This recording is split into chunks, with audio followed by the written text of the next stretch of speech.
All right, hello everybody. Welcome to Calling Out Controversy. I'm Justin Kenyon. With me, as always, Andrew Hecht. Tonight, the main topic of discussion is the Second Amendment. We have Andrew C. Hollister, the former lieutenant governor candidate for the Libertarian Party this last cycle, coming to join us.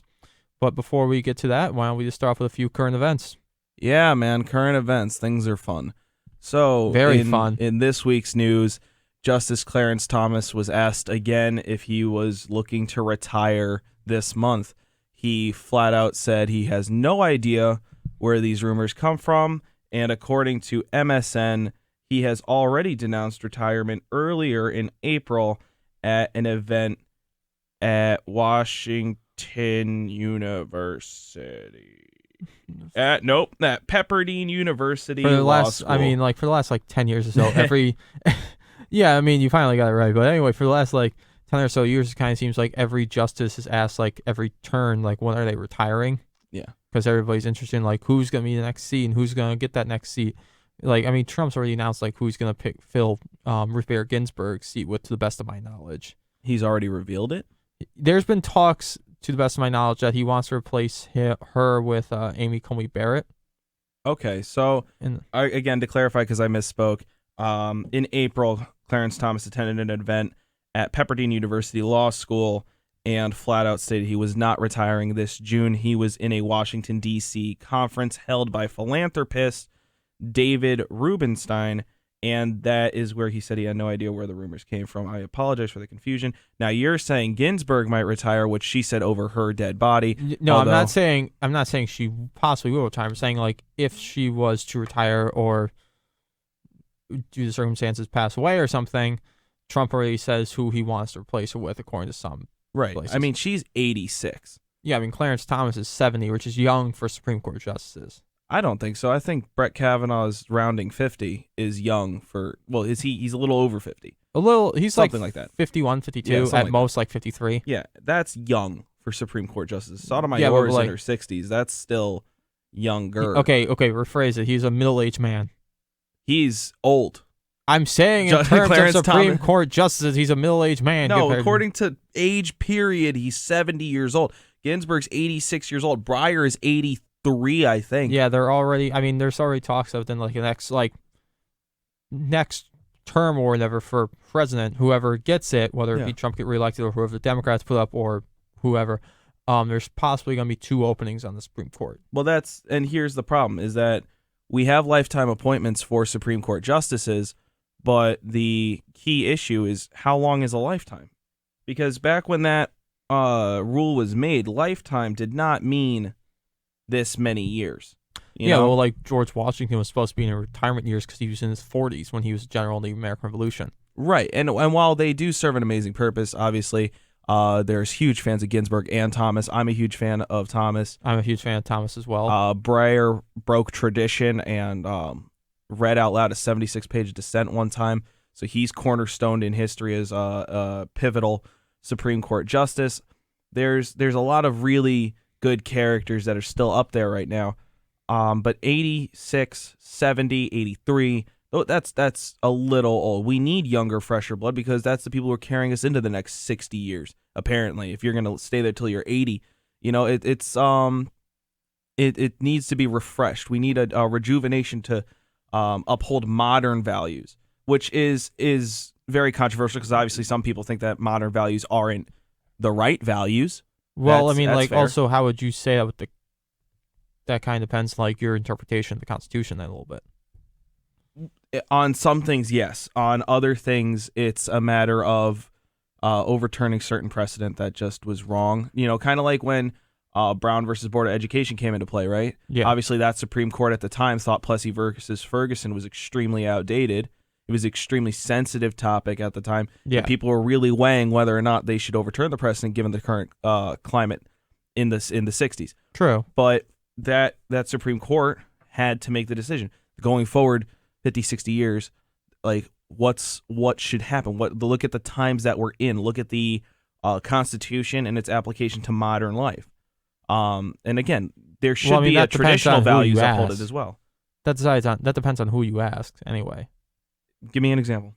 Well, just with the whether or not, because you said like values and everything for the modern day versus like traditional values and everything. Yeah. And like how it was like created with a different set of things, if I'm correct, right? Well, what I'm saying is that we need a court that can keep up with the times. We can't. While I appreciate some constitutionalists, I mean, I let me rephrase that. Because I was having a little bit of trouble like understanding like where you were going. While I think that interpretations of the Constitution should be held to the same standard as they always have been, and that you need a clear and concise interpretation of the Constitution, not by word for word or speculative interpretation, but like an agreed upon stance of what certain things mean or what's implied, especially with the Federalist Papers coming into play. That's important. But there are other things, like obviously we've been talking about abortion is an issue. Yeah. Gun rights is an issue. And regardless of where you stand, we need younger judges to be able to tap into what's troubling the community, the society as a whole. Because if you're 86, or if you're 80, or if you're 70, you're not of the same mindset as the youth. And sure, like I said, there's plenty of people that think that younger points of view aren't necessarily correct, but there's plenty of young conservatives too. Also, wouldn't it make sense also too, if you're trying to represent like everybody too, and like every age group and everything, would it make sense to have like some senior citizens too then? Sure. I'm not saying, like I said, it's a lifetime appointment. I'm not telling people to vacate. I'm not saying we should put a term limit on the Supreme Court. But the caveat with old people is that old people don't live long enough to see the future because they're in their future. They were young like us once. They lived their entire life. They're dying soon. You are making consequences for people that are going to be here 50, 60 years past your point. If we have children in our late 20s, early 30s, I wouldn't want the person judging my next 50 years to be the same person judging their next 50 years because that's 100 years of cumulative judgment. Or that's a stupid way to say it, but I'm trying to get my point across that, what works for our generation isn't going to work for the next one. What works for their generation doesn't work for us, clearly. And yes, it's all about who you ask and opinions and personal speculation. Well, I mean, that also comes down to, generally speaking, what your generation went through. I mean, like, there's things like, there's even differences between, like, Gen Z and millennials and stuff like that. Yeah, of course. I'm not arguing any of that. What I'm arguing is that Gen Z and millennials are close enough. Because it's 5-6 years difference. Millennials usually Gen Z I think starts around like 1995 to the present, and then like millennials is like 1980s to 95. Right. So that's there that close gap between millennials and Gen Z, right? Yeah. That's 1980s to now is not that big of a difference in culture in terms of what's acceptable, what's unacceptable. In the 1980s, you already saw a spike in the rise of an LGBT community, in the rise of more pro cannabis and pro. Well, I mean, our social values definitely become more liberal. Thank you. That's a great way of saying it. I appreciate that because I'm having trouble trying to get my thought across. Our social values have definitely become more liberal. Thank you. Yes. You can somewhat argue that depending on who you talk to, our fiscal values either become more conservative or more liberal. Depends on what group you talk to with that section of it. Perfect. So we're on the same page that society's advanced in several directions. Yes. Perfect. If you can agree to that, then you can agree to the fact that someone who was our age in the 50s does not know what it's like to be our age now. Oh, no, definitely not, because we have totally different technologies and everything. Like, we have the internet. They didn't even have anything like it. Right. So that's kind of what I'm getting to on the Supreme Court, which is that the times have changed. We kind of need to keep up with the times. Yeah, I mean, back in their day, a computer like we have here would be filling up a room. Exactly. And so that's what I mean. I don't mean to say that they're unqualified because they're old. I don't mean to say that they're unqualified to the point that they should step down. What I'm saying is that 86, 80, 70, those are you're in a realm of ages where your actions are going to be consequential to people you'll never meet. So you're saying it's kind of just like all about perspective then? It's about having a youthful perspective. Like, even with Kavanaugh, you've been noticing Kavanaugh's been going way more liberal than they ever thought he would. Yeah. Not that he's going too liberal or he's kind of like all the way out of the way. He's kind of like a more of a moderate judge. I think the best person who had the accurate opinion was Kennedy. Kennedy was a swing vote. Well, that depended on what topic it was on. Right, Well, but that's the whole point of a swing Kavanaugh. vote. Kennedy didn't pick Kavanaugh. I'm pretty sure he said he wanted Kavanaugh to replace him.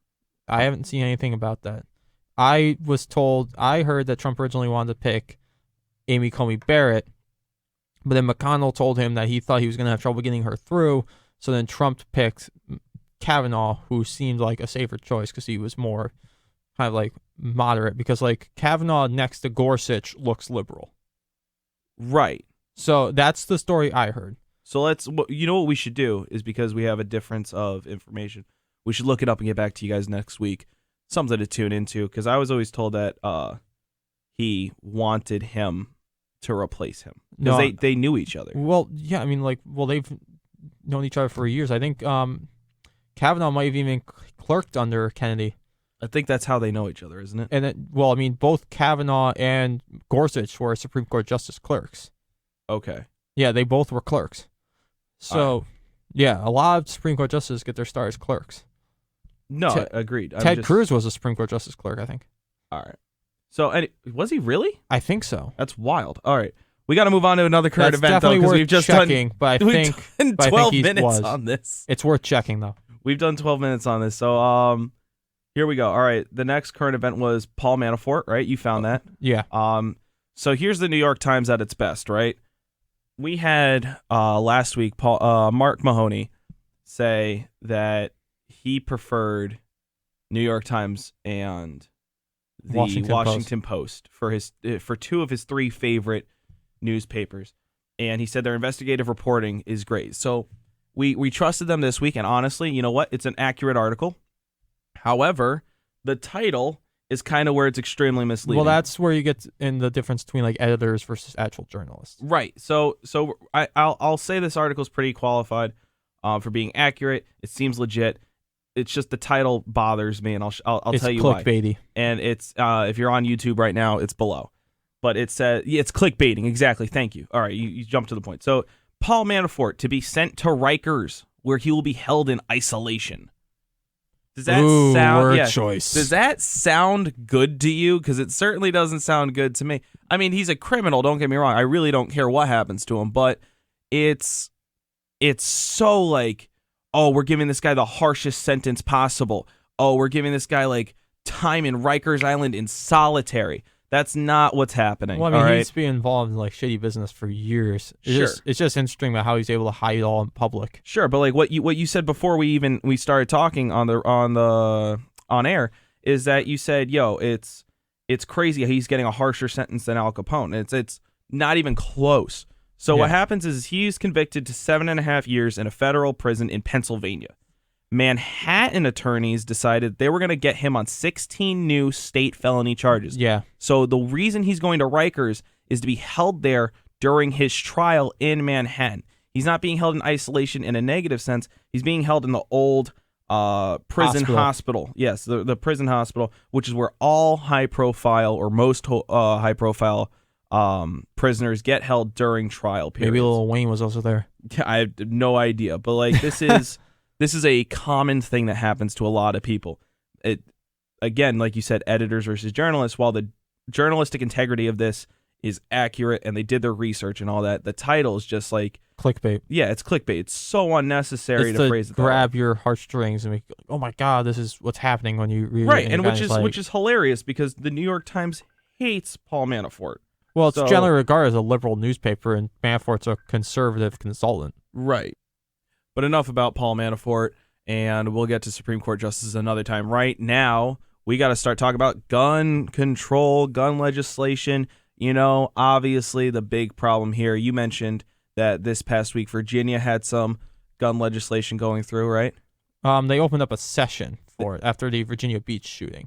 Okay, so that's obviously, again, a piece of legislation that's coming in reaction to a tragedy, because that's always the best time to make a decision is right after something bad happens. Well, never let a good tragedy go to waste, as what's his name, Rahm Emanuel famously said. Yeah, of course, dude. Like, it's always very sad that things like this happen. But again, we're going to get into it right now. We're going to talk about it, and this is the Second Amendment episode, so here we go. Let's get to it. With us today is Andrew C. Hollister. We're We're talking about the Summer of Rights, Second Amendment this time. We're going in order. It's real easy to follow. Andrew Hollister and I met on the Larry Sharpe campaign. He's the former lieutenant governor candidate, and I was a volunteer. We met at a rally and, really hit it off, and he has graciously helped me today by coming in and telling us a little bit more about the Second Amendment, about red flag states, about recent gun legislation, and just defining basic concepts so we can all get on the same page, the listeners and us and the rest of the world. And I think it's going to be a good show. So let's kick it off. Andrew, why don't you tell us a little bit about yourself, what you've been doing recently, and what's been going on? Yeah, no, absolutely. So definitely, as you know, candidate for lieutenant governor on the Libertarian line. Larry and I actually got the over 50,000 votes required to create the Libertarian Party in New York State.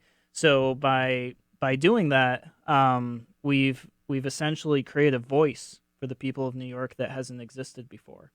So a lot of what I'm doing now is traveling around, talking educating people on the issues, and being a voice for the issues that Larry and I talked about over the last year.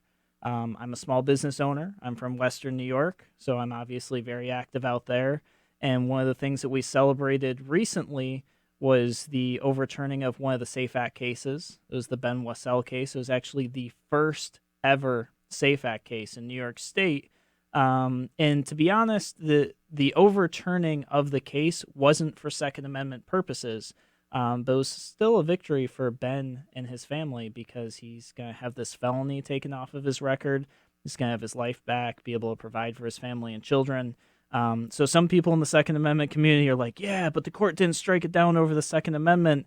They didn't actually get far enough into the case to even make it that far. And we can talk about that later when we talk about SAFE Act if you'd like. Yeah, that'd be great. So let's define some things. Obviously, there's a lot of misconceptions on assault rifles bans, on what gun legislation really does. I think the two biggest misconstrued topics are obviously bump stocks and what an assault weapon is, what a fully automatic versus semi-automatic rifle is. So you're a gun owner, correct? I may own a firearm or two or more. Okay. So why don't you take us through like some basic terminology so we can all understand what's going on? Yeah, no, absolutely. So there's not only various types of firearms, but there's also various types of permitting, licensing, and stuff like that in New York. So I'll kind of run through the basics. The basics are, and we'll talk rifles first because that's the hot topic right now. Rifles, ironically, are used in a significantly less crime than handguns. Handguns by far take the top in terms of crime, suicide, injury, all of that. You can check the CDC website for this data. The FBI also keeps statistics on this on their website. But we don't really ever talk about pistol legislation. It's always these assault rifles, these assault weapons, which really kind of came from the media. It's also directly after a tragedy. Most times we bring it up. Exactly. Yeah, usually like the AR-15, for instance, has become like the big scapegoat for this issue. It has, and it's really funny because I've actually met people who are like, yeah, AR-15, it stands for assault rifle. It's like, no. Actually, the AR-15 was made by Armalite, and it was the model number that they chose when they made this firearm. So that's actually where it originated.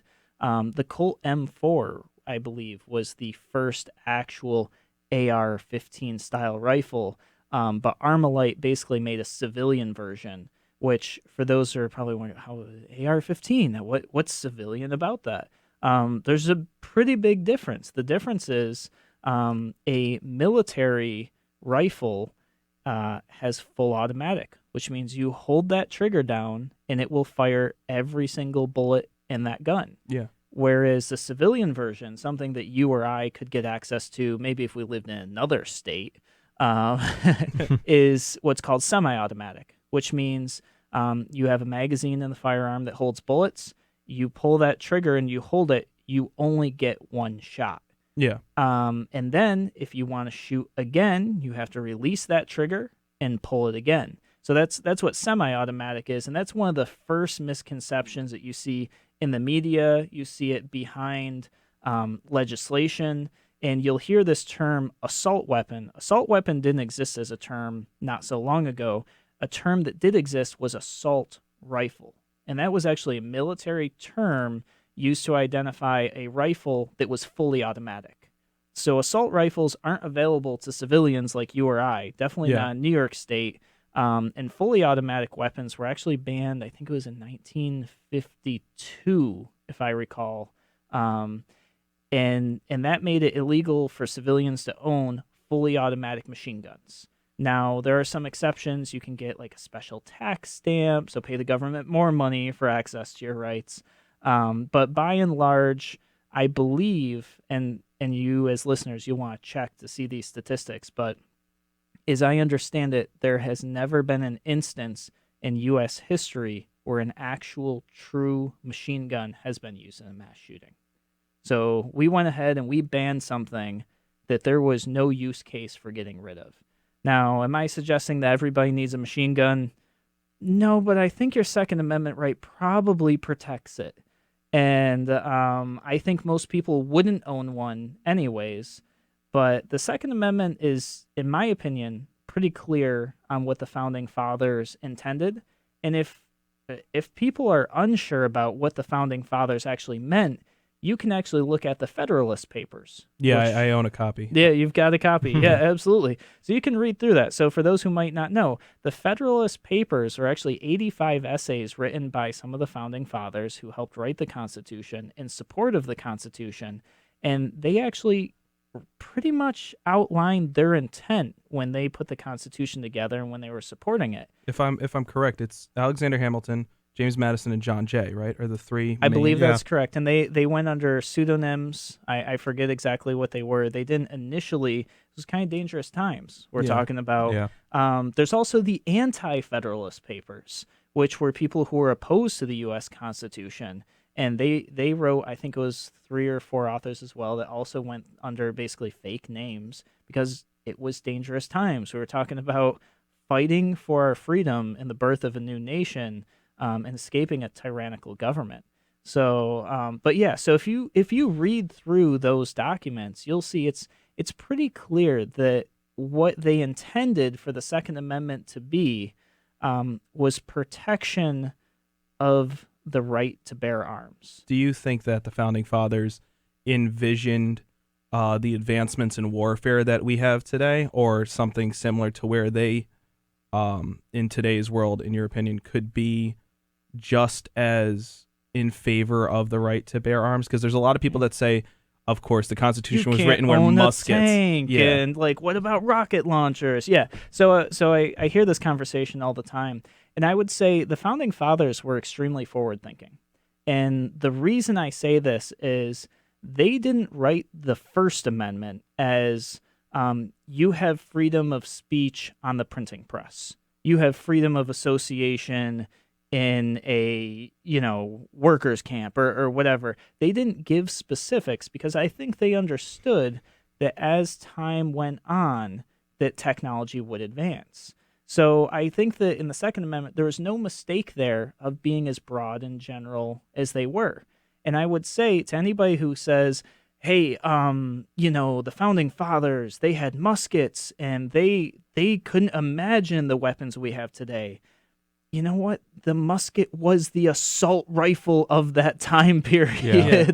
That was the advanced weapon system that the most powerful militaries in the world were using. And rifling had just been modernized enough to be a regular thing. Because I remember, wasn't it Lexington and Concord? They didn't have the ability to shoot past 30 meters or something like that? It was something like that. We're deeping into history that I don't want to say one way or another, but probably. Yeah. I mean, we're talking about, war causes advancements. As brutal and terrible as war is, it does force certain advancements. It's entirely possible. And I think that the Founding Fathers realized this as they saw the war they were going through, and they understood this, and I think they were general on purpose. The other thing that you'll hear people say very, very often is they'll say, yeah, but the Second Amendment mentions militias. it doesn't mention individual citizens and their individual rights. Yeah. So many people will take that and say that the Second Amendment was only intended to protect militias and the ability for militias to own and possess firearms and people in a militia. Well, you have to, once again, don't look at today, look at the intent of what that was then, and look in the Federalist Papers. And you'll see that they intended, and what it was is that the everyday person was considered a member of the militia. Yeah, you had the Minutemen. Yep, the Minutemen. But also in the Federalist Papers, and I can't remember which essay it was and who wrote it.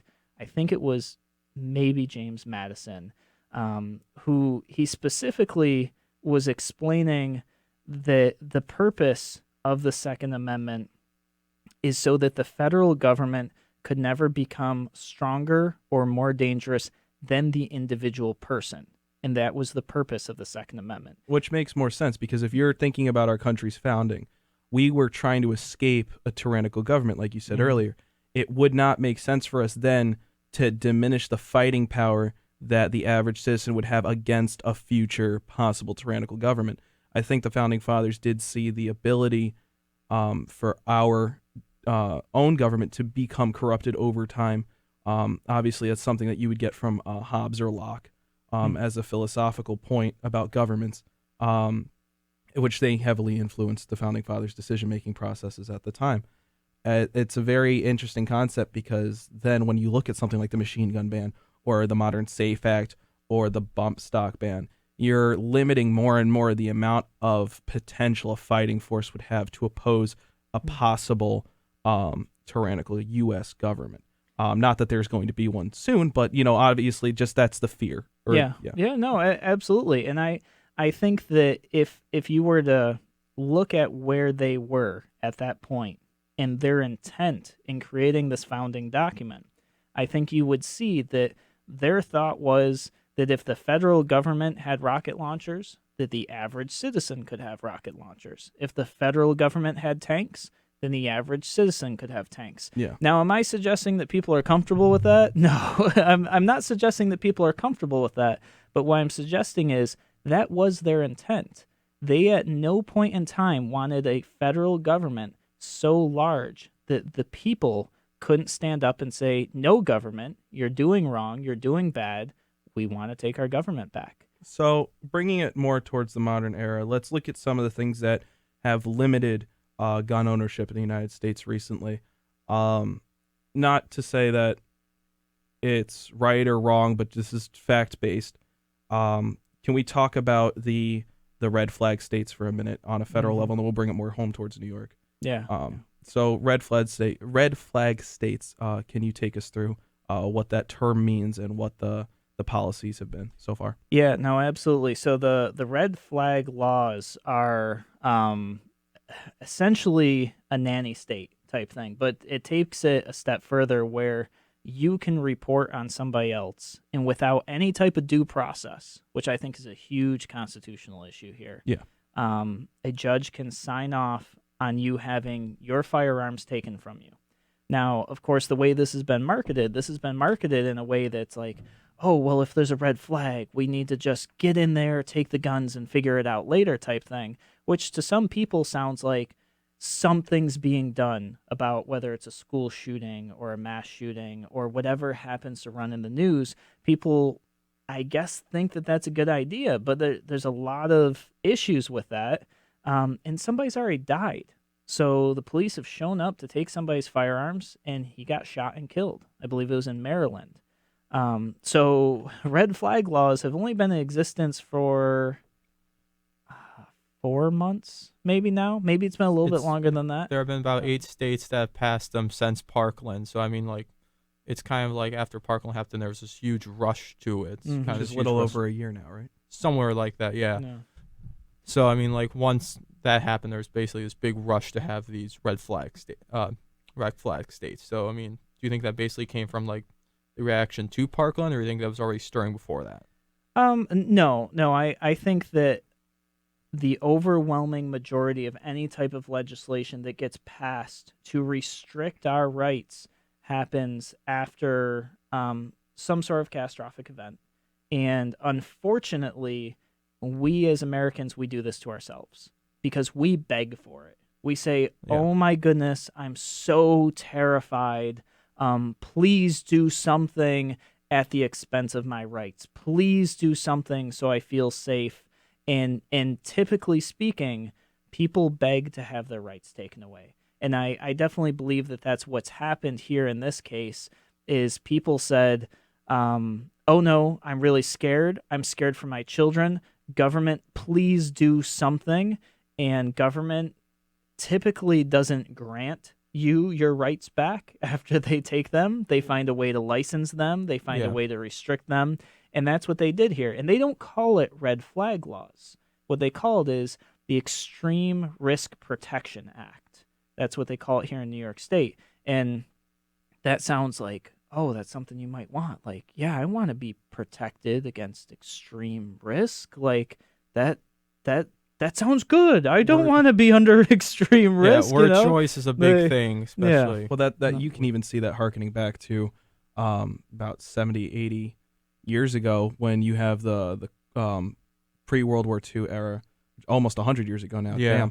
Damn. But you have like the National Socialist Party, right? For the nation and for the people. Yeah. You have the Bolsheviks, which were the massive minority, but the Bolsheviks means the majority party. You have the what's another good one? There are a couple, right? The People's Republic of China, right? Sure. Which is a communist country. So like it's all about branding. Yeah, exactly. It's political marketing and political branding.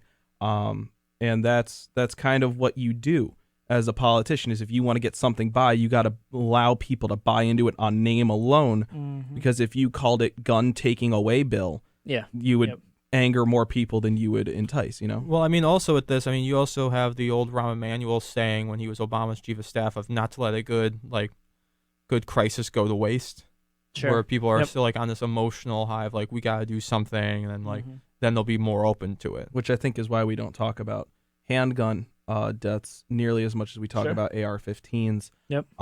Which is striking because, like you said, handguns, particularly the Glock, causes most gun deaths in America, usually in gang-related incidents or stray bullets from shootouts in urban environments with a lot of gang activity or a lot of crime rate in general. Let's talk about the SAFE Act. Yeah, so SAFE Act, we're talking about marketing and passing law, right? SAFE Act is like the poster child for marketing if you want to get gun legislation passed because they literally called it SAFE. It is the SAFE Act. You're going to be safe because of this. I mean, the marketing was awesome, and I oppose it totally, but you got to give them credit. Yeah. They did it right after Parkland, or not after Parkland, after Sandy Hook. Yeah. And they did it when everybody's emotions were very high. They were very scared, and they pointed at firearms that don't actually have a history of creating crime, AR-15 style weapons. And they literally just kind of pulled on everybody's heartstrings. They called it safe. This is going to make you safe. And they did nothing in terms of making people safer, but they didn't even really pay attention to the legislation. Because when SAFE Act was passed, it actually had no exemption for law enforcement. So every law enforcement officer in New York State was actually committing a felony by carrying their service weapon. I mean, that's how quickly they ran this through. And that just shows high emotion, good marketing got a bill passed that made every officer in the state a felon. So what is the legal terminology used in the SAFE Act? What does it do effectively? Sure. So it's pretty lengthy actually. A lot of people don't realize how much is in the SAFE Act. So one of the things it does, it classifies cosmetic features that now define a rifle as an assault weapon. So that's one thing. So if you have a piece of plastic on your firearm that was compliant yesterday, today it is now a felony to own that firearm.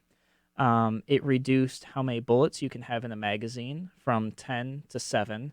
Little known fact, almost no manufacturers make 7-round magazines for rifles. Yeah. So that was essentially one way of trying to create firearm confiscation.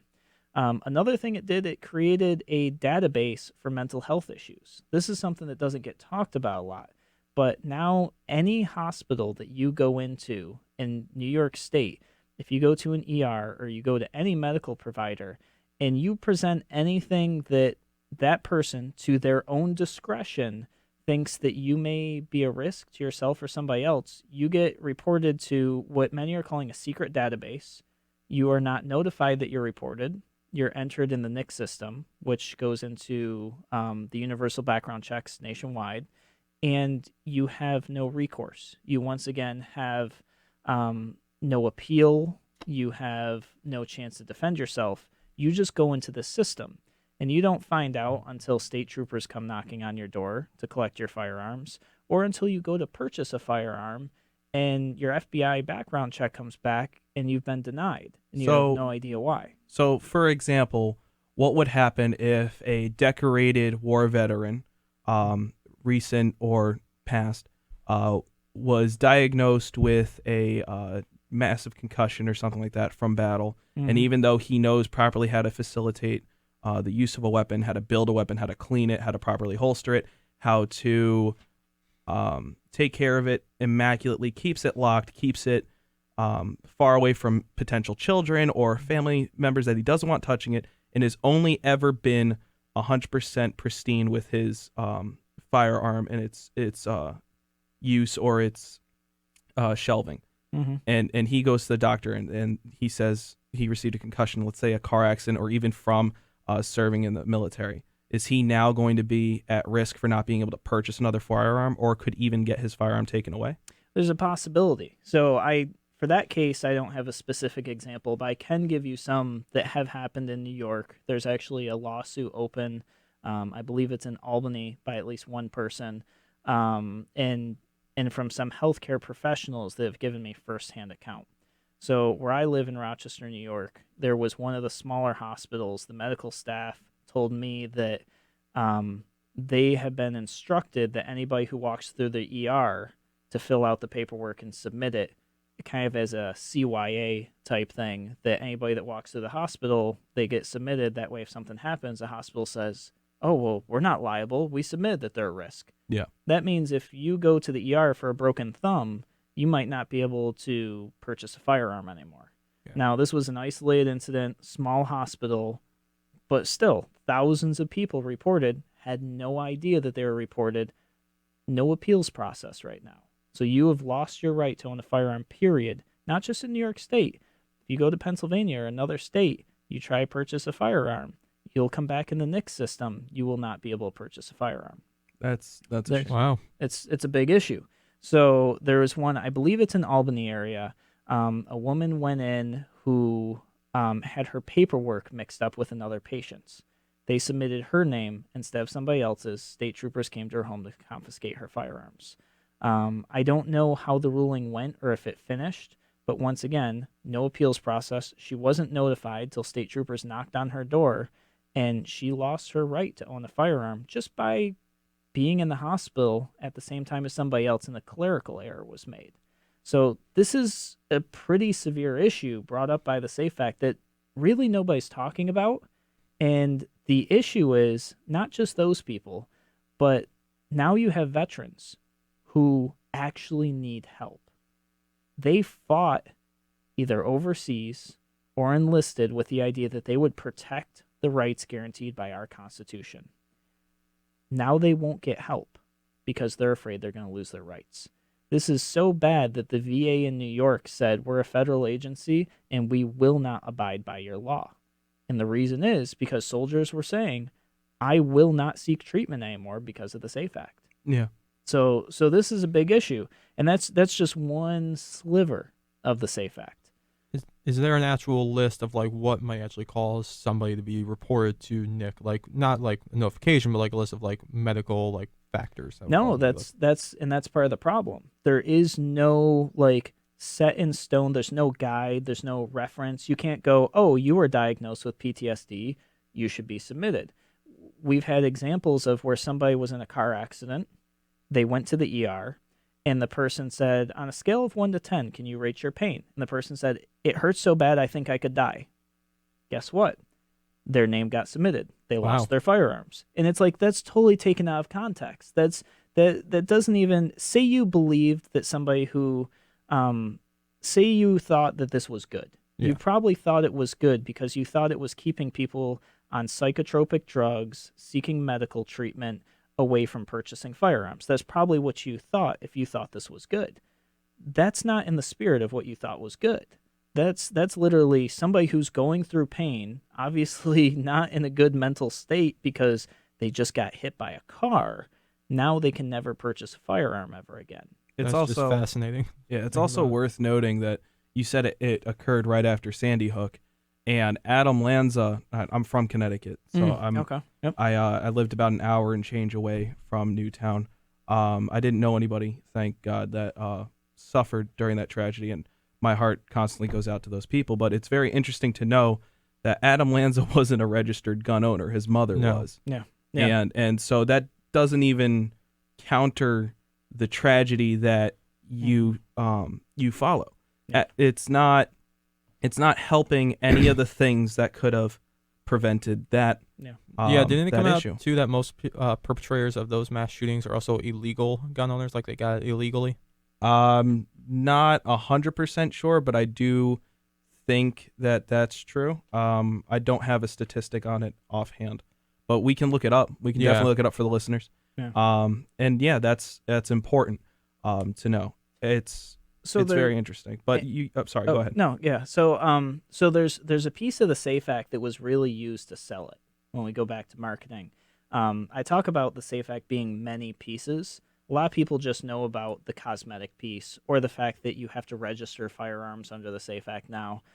The piece that they use to sell it is called the Webster provision. I'm not sure if you guys are familiar with this, but to let you guys know and your listeners know, it adds on more jail time if you shoot a first responder responding to an we were just talking about it made that. a Class A felony. Yeah. So what that did is that allowed people in the legislature, Governor Cuomo, to go ahead and say, if you vote against this bill, you're voting against first responders. And I was a first responder at the time. I was a volunteer EMT. Nobody in our outfit felt protected by that. All we felt was used. Yeah. We felt, we're being propped up and used for somebody's political agenda. And that's all it is, because the SAFE Act doesn't protect first responders. Good protocol protects first responders. Just as a question, as a first responder, were you ever in a situation where someone was shooting at you? No. Was there one that you heard of in your outfit or in other outfits nearby where someone was shooting at you? So Webster's about 20 minutes away from me. Yeah. So Webster was the only one. Living in the city of Rochester, our police deal with different issues, as first responders. But in terms of as a volunteer EMT, the worst that I've ever personally encountered or went with is usually the police already have somebody in custody. They're what we would call an MHA, mental health arrest, and usually they're drunk. I mean, that's usually what it is. So they're just belligerent, maybe violent. They get handcuffed to the gurney. And you said Webster was the only incident in that area that I'm aware of. Yeah. I mean, basically, if I recall, it was a kid set the house on fire. So EMTs and first responders would show up and then was shooting them on their way in. That's sad. It was absolutely terrible.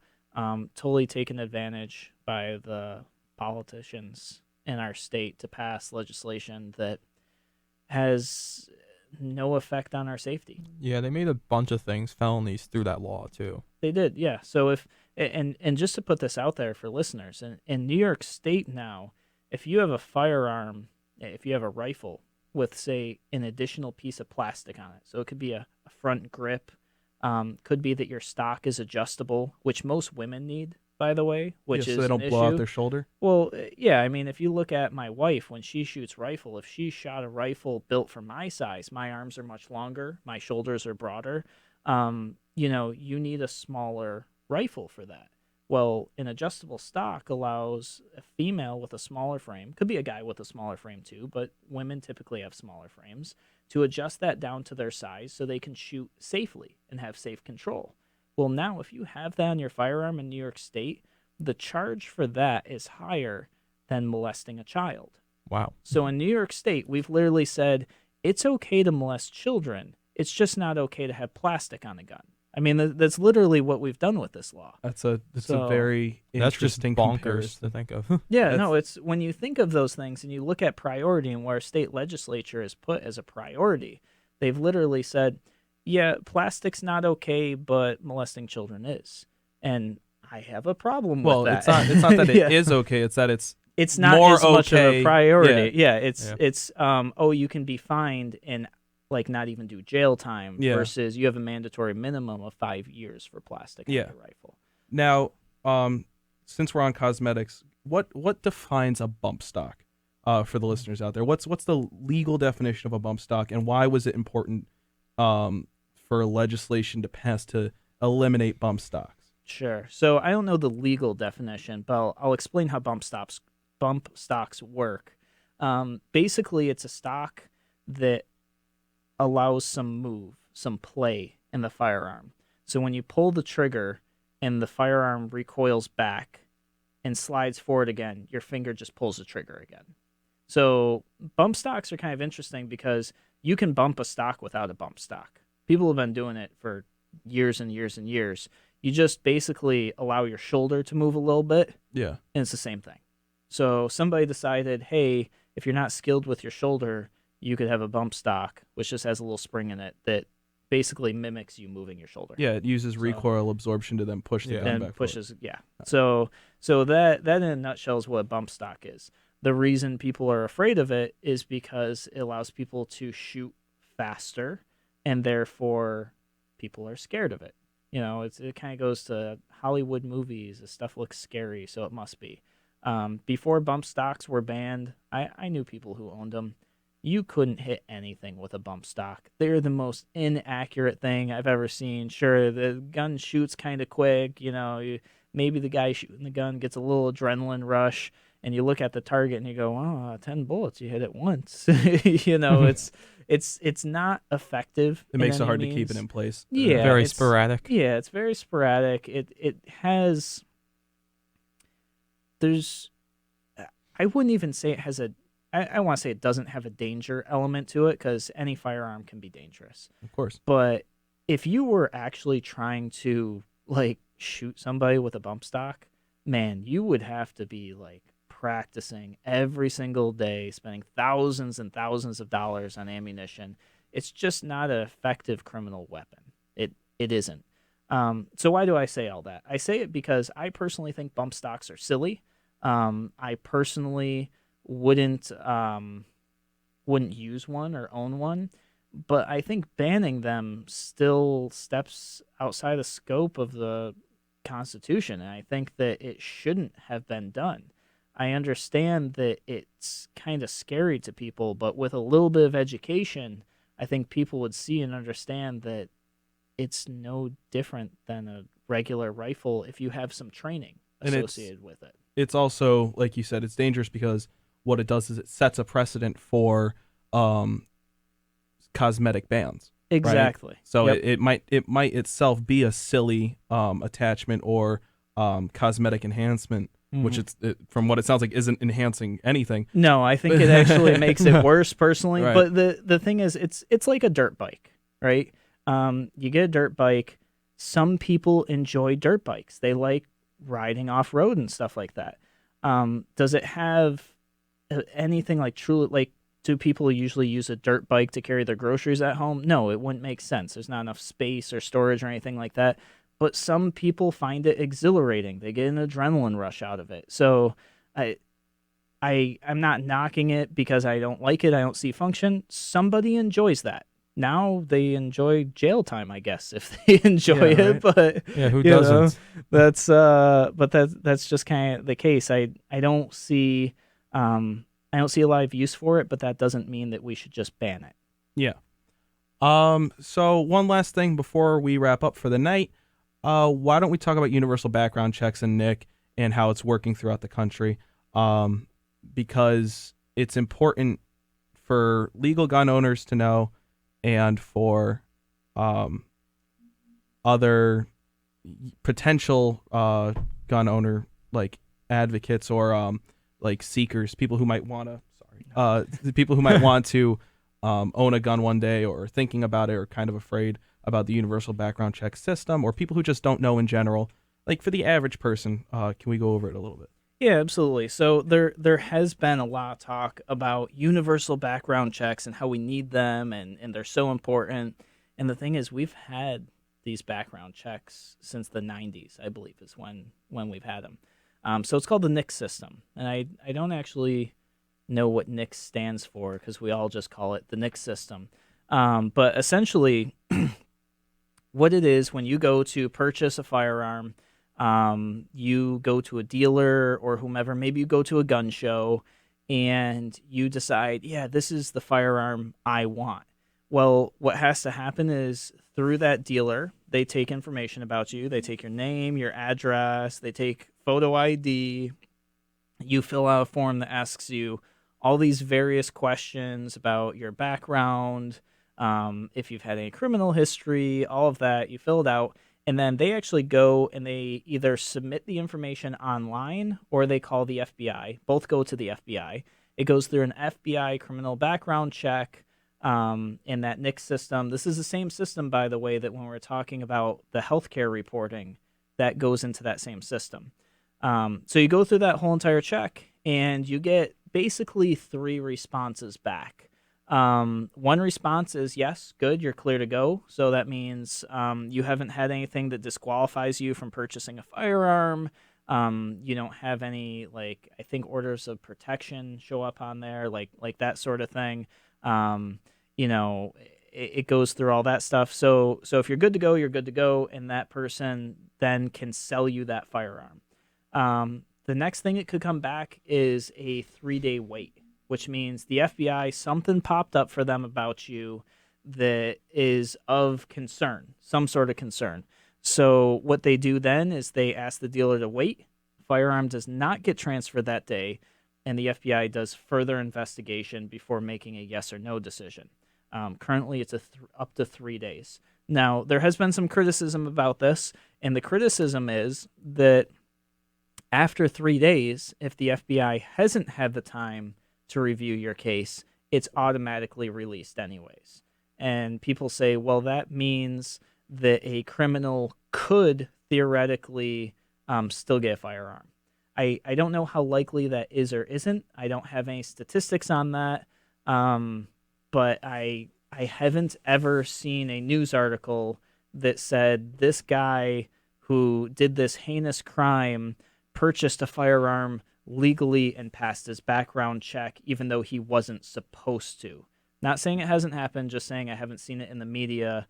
And I feel like that would generate a story in the people who have been pushing to extend it from a 3-day wait to a 10-day wait. I think they would point to this and say, look, here's an example. So it could exist. I haven't seen it. The very last one is no, denied. And that is that there is something on your record that popped up that says, no, you cannot have a firearm. And when that happens, the dealer returns your identification, returns your paperwork, and says you can't have it. I don't know if the authorities are called at that point, like if police show up because you're trying to illegally purchase a firearm.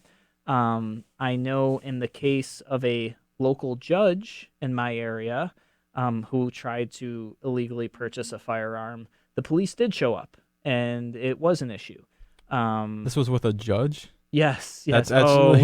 we have a real good story that's about really that. surprising that a judge yes. would be the one purchasing a firearm illegally. We had a DWI judge who was then caught with a DWI and skipped out on court, left the country, whole thing. Wait, so back. He was a DWI judge? Also... She was sorry. Yeah. Yep. It's a very long story. If you Google Judge Leticia Astacio in Rochester, New York, you guys will be mind blown at. Sounds like a mind blowing story. Yeah, and it just sounds keeps crazy. Getting better. She's now running for city council, by the way. Oh God. So, good luck to you guys. That's great. All right. I think that's a good amount of stuff to cover under Second Amendment. Before we go, what would be your top tips for legal gun owners or for potential gun owners in terms of safety or in terms of fighting for their constitutional right? like a message to the listeners that you think most people should know. Yeah. So obviously, probably the most important thing with firearms is to always be safe. You've got the rules of firearm ownership. Treat every firearm as it's loaded. Never point it at anything you don't intend to destroy. Know your target, what's beyond. I would say, in addition to that, you should really understand what New York State law is surrounding firearm ownership. And that's not going to make you safer in terms of owning your weapon. It's going to make you safer in terms of having your life. There have been many people who have literally lost their life as they knew it because of the SAFE Act or other laws in New York State where they're now a felon. And they cannot, not because they weren't being safe, not because they were being dangerous, not because they were threatening somebody, but because they didn't know or understand the law, became a felon, and now can't get a job to feed their family. Okay. That's important. That's very informative. I think we had a great episode. Thank you so much for coming all the way out here to help me. Absolutely. Thanks for having me. Yeah, of course. It's been Andrew C. Hollister. I'm Andrew Hecht. This is Justin Kenyon saying goodbye right now. Goodbye, all of you. All right. And where do they go? What do they do? Come on.